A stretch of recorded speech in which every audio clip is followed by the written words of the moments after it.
অৰুণোদয় আঁচনিৰ গুৰুত্বপূৰ্ণ আপডেট লৈ আহিছোঁ। সেইটো আপডেট হ'ল যিহেতু অৰুণোদয় আঁচনিৰ পইচা 7 অক্টোবৰত সকলোৰে একাউণ্টত সোমাই গ'ল। এতিয়া যদি আপোনালোকে এইবাৰ অৰুণোদয় আঁচনি 3.0ত নতুনকৈ আবেদন কৰিছে অথবা আপোনালোকে আগৰ পৰা প্ৰতি মাহে অৰুণোদয় আঁচনিৰ পইচা লাভ কৰি আছিল, কিন্তু 7 অক্টোবৰত অৰুণোদয় আঁচনিৰ পইচা সোমোৱাৰ কথা আছিল, কিন্তু আপোনালোকৰ একাউণ্টত অৰুণোদয় আঁচনিৰ পইচা 7 তাৰিখে সোমোৱা নাই, অথবা আপোনালোকৰ একাউণ্টটো 10 তাৰিখে চেক কৰিছে তথাপিও আপোনালোকৰ একাউণ্টত অৰুণোদয় আঁচনিৰ পইচা সোমোৱা নাই। এতিয়া যিসকলৰ একাউণ্টত অৰুণোদয় আঁচনিৰ পইচা সোমোৱা নাই, এতিয়া কিন্তু সেইসকলে আৰু অৰুণোদয় আঁচনিৰ কাৰণে নতুনকৈ এপ্লিকেশ্যন অথবা EKYC কৰিব লাগিব।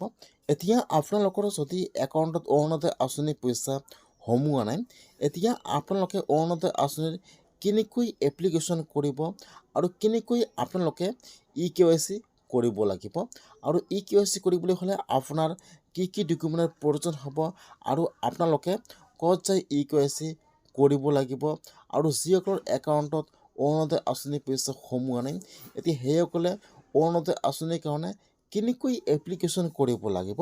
যদি আপোনালোকৰ একাউণ্টত 7 অক্টোবৰত অৰুণোদয় আঁচনিৰ পইচা সোমোৱা নাই অথবা আপোনালোকৰ একাউণ্টত এতিয়ালৈকে অৰুণোদয় আঁচনিৰ পইচা সোমোৱা নাই, তেনেহ'লে কিন্তু আপোনালোকে অৰুণোদয় আঁচনিৰ কাৰণে আৰু নতুনকৈ আবেদন কৰিব লাগিব। এতিয়া আপোনালোকে কেনেকৈ কৰিব, ক'ত যাব লাগিব, মই আজি এইটো ভিডিঅ'ত আপোনালোকক সম্পূৰ্ণ প্ৰচেছ জনাই দি আছোঁ। জানিবলৈ হ'লে ভিডিঅ'টো সম্পূৰ্ণকৈ চাই ল'ব, স্কিপ নকৰাকৈ। আৰু যদি আপোনালোকে মোৰ চেনেলত নিউ হয়, মোৰ চেনেলটো ছাবস্ক্ৰাইব কৰি ৰাখি দিব।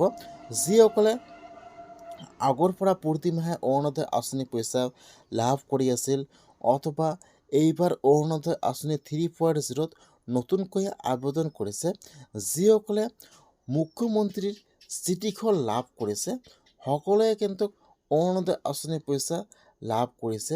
কিছুমানৰ একাউণ্টত এতিয়াও অৰুণোদয় আঁচনিৰ পইচা সোমোৱা নাই।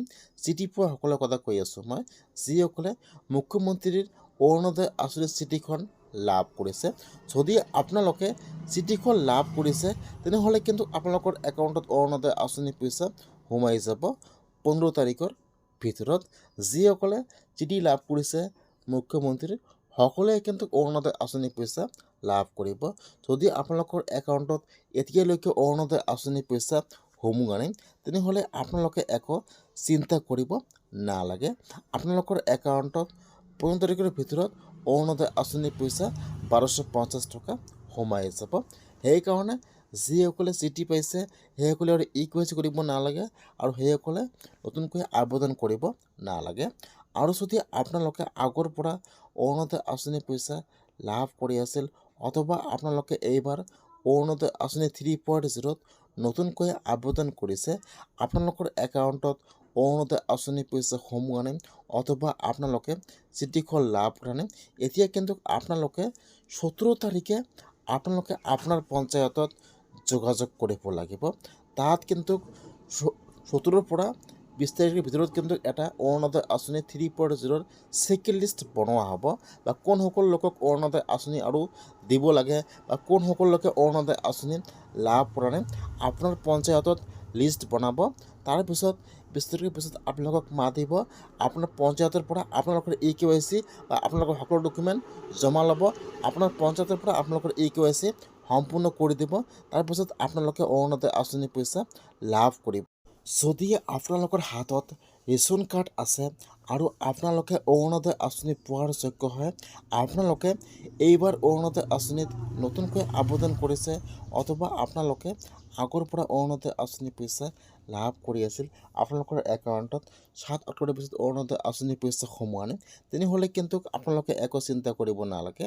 এইবাৰ কিন্তু সকলোৱে, যিসকলে অৰুণোদয় আঁচনি পোৱাৰ যোগ্য হয়, সকলোৱে অৰুণোদয় আঁচনিৰ পইচা লাভ কৰিব।